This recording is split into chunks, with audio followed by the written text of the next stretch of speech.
Donc pour ceux qui vont couper les heures creuses le midi, le signal. Alors comment il y a moyen de les mettre? Comment il y a un moyen de les mettre? Il suffit tout simplement. Donc là on ouvre un tournevis, on ouvre ça.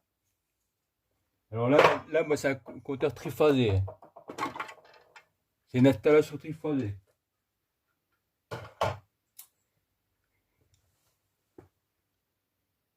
Et là on a le C1, C2 qui est là.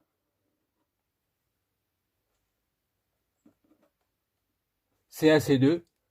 Il suffit de, c'est-à-dire avec en laissant l'autre branché, de faire le contact ici, là, comme ça.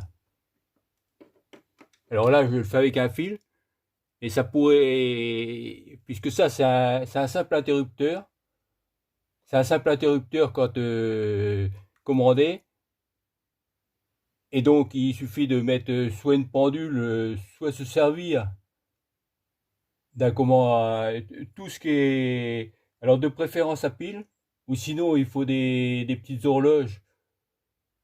Des petites horloges. Alors là, c'est pour que ça soit simple, mais à condition que votre compteur soit, soit dans votre maison.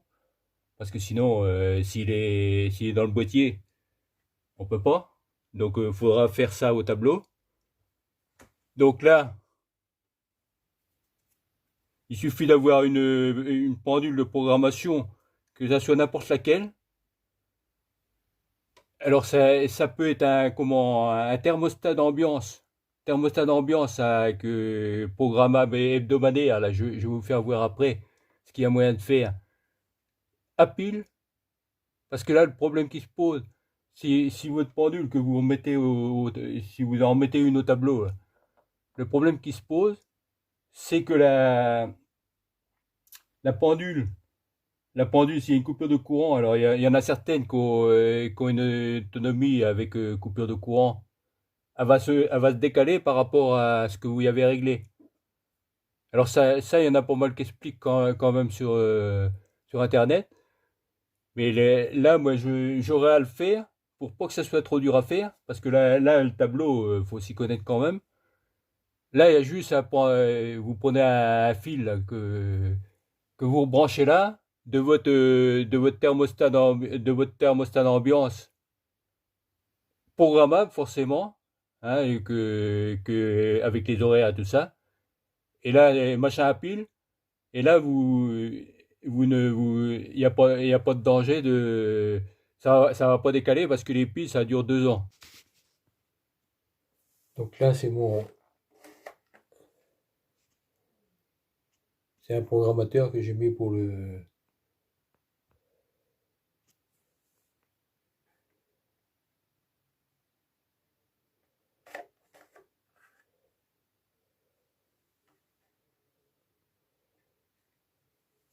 environ. Alors là, moi, chez moi, là, c'est complètement différent de ce qu'il y a. Parce que là, moi, je suis pas en heure creuse, là, je suis à tempo. Là, on voit, là, je suis à tempo. Et en plus de ça, en triphasé. Donc, c'est pour ça que le compteur, les autres, ils ont le contact qui est en bas. Le boîtier, il se fait pas. Donc là moi, j'ai trois phases plus un nœud dans ce compteur-là. Et donc, pour mon installation, parce que comme je suis en tempo, il faut absolument. Donc là, moi, ça, moi, c'est pas en service, parce que sinon, je vous aurais fait voir. Ces fils-là, ils sont passés au cas où mon boîtier là, qui gère le tempo, là, il serait mort. Et donc, pour avoir ce contact sec là. Donc là, moi je suis avec un téléreport. Un téléreport, donc ça c'est notre fiche, hein, qui est avec du petit fil de téléphone. Donc là, ça donne toutes les informations. Ça va vers ce boîtier-là. C'est un Delta 2 GP500. Ça va vers ça. Donc normalement, il y en a les trois quarts des personnes, ils sont pas équipés de ça. Alors là, je vais vous faire voir un petit peu comment que ça se passe. J'ai des heures creuses bleues. Alors bleu, c'est tarif pas cher pour le tempo là. Heure pleine bleue. Alors on voit là, c'est en 2 ans, voilà, c'est 7000 et 2-3 ans que le compteur Linky est mis là. Heure creuse blanc. Heure pleine blanc. 1900 euros. 1900 kilowatts en 2 ans. Et là, en heure creuse rouge, 511. Alors, il faut savoir que les heures creuses rouges sont au prix des heures pleines bleues. Alors, et là, heure pleine rouge, 244. Et ça, c'est sans chauffage du tout. Hein. Chauffage coupé complet. Hein. Avec, ben ça, oui, ça fait ça fait bien 3 ans que c'est installé. Que le compteur il est remis à zéro là. Ça fait bien 3 ans parce que je fais environ 80 environ de consommation en rouge. Alors ça, là c'est bon pour ça. Je referme le truc là parce que là finalement moi, ils sont pas mes fils là sont pas câblés. Hein. Tout va là et cet appareil qui est ici là, il gère le chauffe-eau, c'est-à-dire suivant les informations, il gère le chauffe-eau. Ça fait des lesteurs, c'est-à-dire il pilote les radiateurs.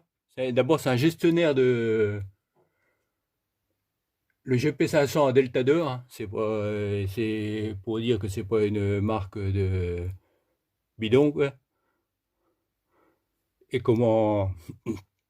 Donc là, si jamais par exemple, on imagine que là aujourd'hui on est en. Donc là, après, couleur de demain, il ne sait pas forcément, il n'y en a pas pour l'instant. Puissance appelée, puissance soutirée, la phase 1. Là, mon chauffage est mis en route, mais il tourne presque pas. Et donc ça, je expliquerai ça après, sur une autre vidéo. Puissance soutirée 2, je suis à 470 watts. Et là mes radiateurs sont en route. Hein. Puissance soutirée 3, mais ce qu'il y a, il marche à peine. Donc ça sera pour une autre vidéo là, au sujet des anciens radiateurs, parce que moi, ça fait 20 ans que c'est installé, ça. Ça fait 20 ans que c'est installé. Hein.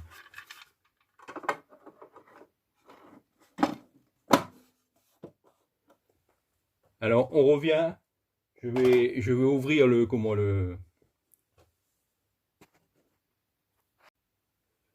je vais ouvrir mon tableau. Là.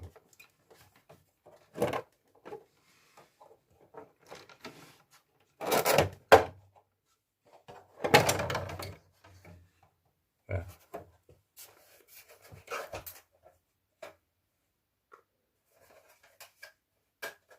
Mon tableau. Voilà. Alors, là, mon étadeur, et je veux dire par là que cet appareil-là, il y a une place qu'il a à la sortie du chauffe-eau. Alors, je sais pas si c'est là.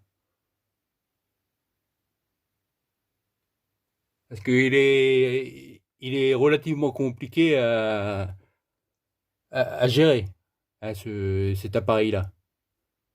Cet appareil-là, c'est à brancher par des professionnels. Hein. C'est pas à faire par Là, même si c'est moi qui l'ai fait, c'est à faire par des professionnels, hein, parce que c'est relativement compliqué, surtout quand on est en triphasé. Alors là, puissance structurée 3. Alors là, c'est le 2 qu'il faudrait. Puissance structurée 2. Par exemple, je vais mettre mon chauffe-eau. Conducteur chauffe-eau, il est là. Je mets ça. Alors là, on va pas voir les deux. C'est parce que là, je le mets en marche forcée. Je suis à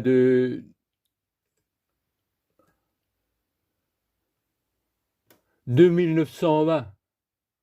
Alors, si jamais, par exemple, là je passe à 3000, faut savoir que je suis en 9 kW. C'est-à-dire, quand il y a le radiateur qui va se mettre à marcher réellement, mais le problème, c'est qu'il marche pas, hein. Là que mon chauffe-eau là que j'ai mis le chauffe-eau, je le tire. Mon compteur, il redescend, 475. Faut, faut savoir, en triphasé comme ça, vu que je suis à 9 kW, j'ai 3000 watts par phase. C'est-à-dire là, quand mon chauffe-eau est mis, je suis à 2000 et quelques là. Si jamais j'ai un radiateur qui se met en route, le compteur, le compteur, ce compteur-là, va envoyer via le fil qui arrive ici, qui arrive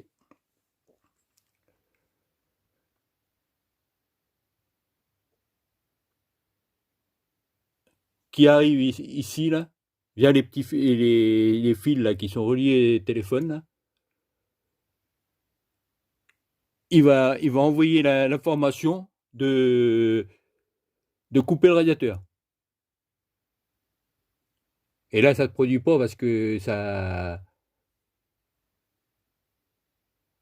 Sans ça, il y a ce voyant-là là, qui va s'allumer, qui s'allume.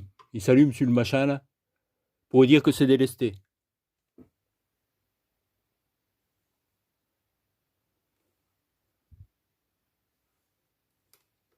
Et là à 10 heures, par exemple, à 10 heures, le, comment envoie l'information à cet appareil-là, envoie l'information et ça met le chauffe-eau. Ça met le chauffe-eau. C'est-à-dire à 10 heures, là. Au moment des heures creuses.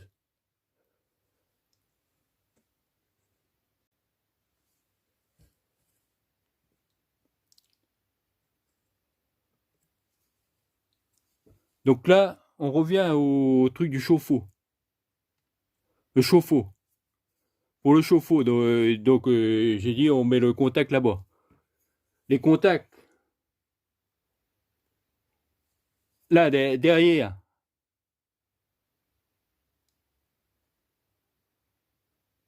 puisque c'est un relais, ça. C'est un relais, ce machin-là. Donc marche forcée, arrêt, arrêt.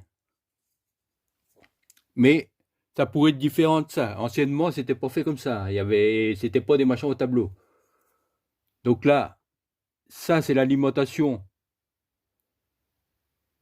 de comment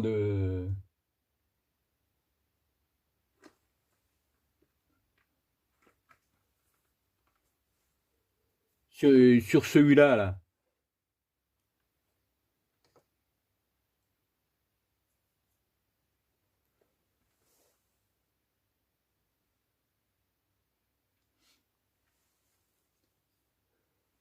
Non, c'est ici là, c'est une alimentation de force en haut et le comment le contact il est en bas là. Donc là, qu'est-ce que c'est cet appareil là? Le contacteur chauffe-eau là, c'est quoi? C'est quoi au juste? c'est très directement. Il y a une petite, comme si c'était une ampoule, un électroaimant.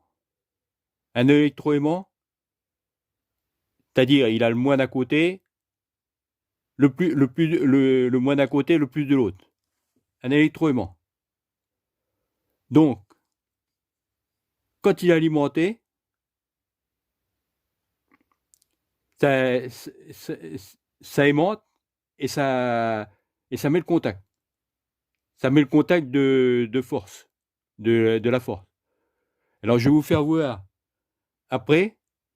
Donc, il suffit de remettre une fois que vous avez repéré vos fils, les fils qui viennent quand c'est des tableaux comme ça, parce que maintenant, ça fait un bout de temps que c'est comme ça. Hein. Quand vous avez repéré les fils qui sont en basse tension, là, il suffit de voir ceux qui viennent du compteur. Là, moi, en l'occurrence, ça vient de là. Ça vient du machin en haut, là. Ça vient de mon boîtier. Ça vient de là.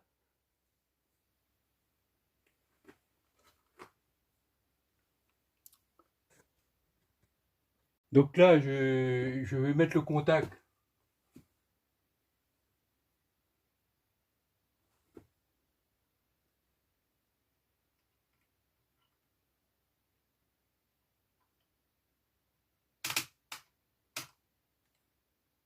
Vous voyez? Comme si c'était le...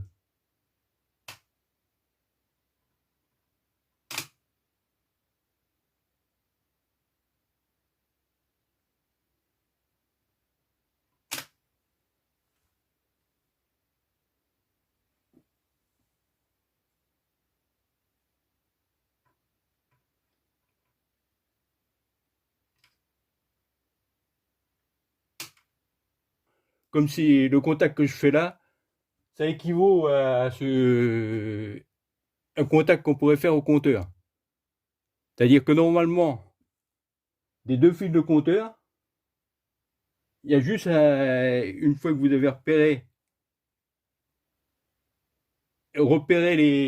ces deux fils-là, c'est-à-dire que normalement, là, moi, mon truc mon fusible 2 ampères, là, il est pas rare, il est pour ce machin-là, là.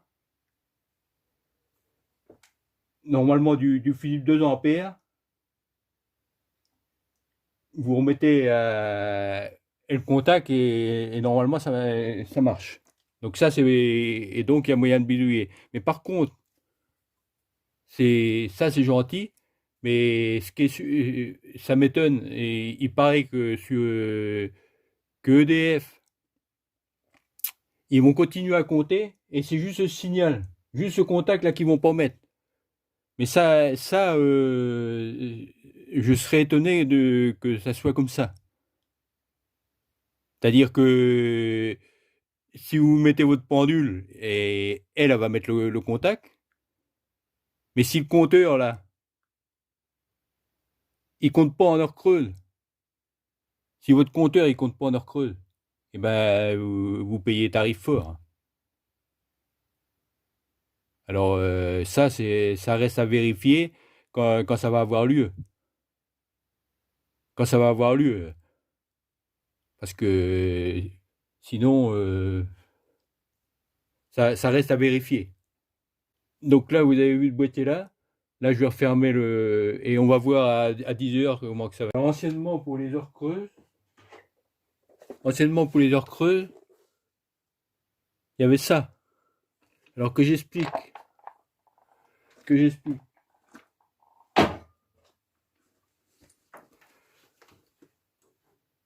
Là, c'est un relais ça. Alors là, il s'avère que c'était un truc de moteur, mais normalement, il n'y a que cette partie-là, ce qui était équipé pour les chauffe-eau. Et donc, on alimente une petite résistance à l'électroaimant qui est alimenté ici et ici. Donc le nœud d'à côté, le nœud d'à côté et ce qui vient du compteur et ce qui vient du Linky là, et du contact vient ici. Vient ici, donc il faut une alimentation qui part d'un fusible 2 ampères qui va au compteur qui est à C1, C2, là, qui ressort en C2, et après, le plus vient ici. Vient ici. Donc ça, c'est un électroaimant, c'est comme si c'était une ampoule. Électroaimant, c'est comme si c'était une ampoule, c'est une résistance qu'il y a là-dedans. Quand le contact est mis, là, ça s'enfonce par l'électroaimant, ça aimante, et ça met les contacts ici, ici, ici. Donc il s'avère que là, il y a 1, 2, 3, 4, 5, 6. 6 contacts qu'il y a. 6 contacts, parce que c'est pour du triphasé. Et donc ça met celui qui a un chauffe-eau triphasé ou mono, ça met ces contacts-là. Et donc le dispositif ça là, ça équivaut à ce truc-là. À ce truc-là. Donc la position manuelle qui est sur l'autre, c'est comme si il y avait un cran qui tenait ça, qui tenait ce truc-là, là. Ou un autre contacteur électrique qui ferait comme la modif que j'ai dit là, c'est-à-dire alimenter là en courant par l'interrupteur, tout ce qu'on veut là. Voilà, donc ça c'est pour le contacteur creuse. Ça, c'est anciennement, c'était. Il y avait ça auprès du chauffe-eau.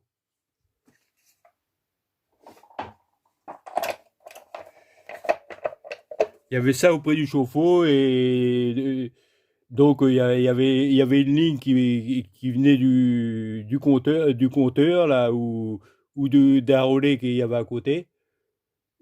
Il y avait une ligne qui venait de ça.